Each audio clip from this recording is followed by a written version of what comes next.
Oke, selamat pagi semuanya para pecinta ondel-ondel. Kali ini Pak Pindu sedang berada di daerah BKT nih. Kebetulan lagi bareng sama ondel-ondel dari Sanggar Andian Cempaka nih. Nih, ini yang punya nih.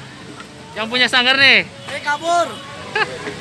Nah, sekarang kita mau ngeliat ya, kita mau review kedoknya nih. Wah, ini kedoknya ada apa nih? Macan apa singa nih?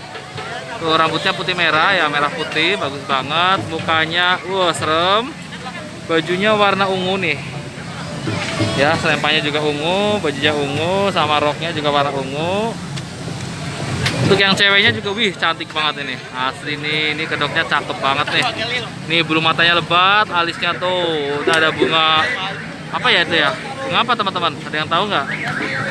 Wih, bibirnya merah, mukanya cantik banget nih.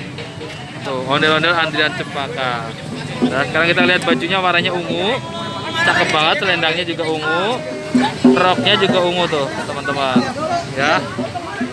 Oke, ini adalah salah satu ondel-ondel juga yang Pak Pindut gemari ya. Pak Pindut senang sayangi nih. Karena memang ciri khas banget kedoknya tuh cakep, rapi, bersih.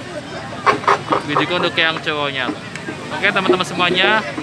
Sampai sini dulu ya untuk reviewnya. Semoga teman-teman suka dengan video ini. Jangan lupa selalu like, comment, share, and subscribe tentunya di channel Pak Pindut.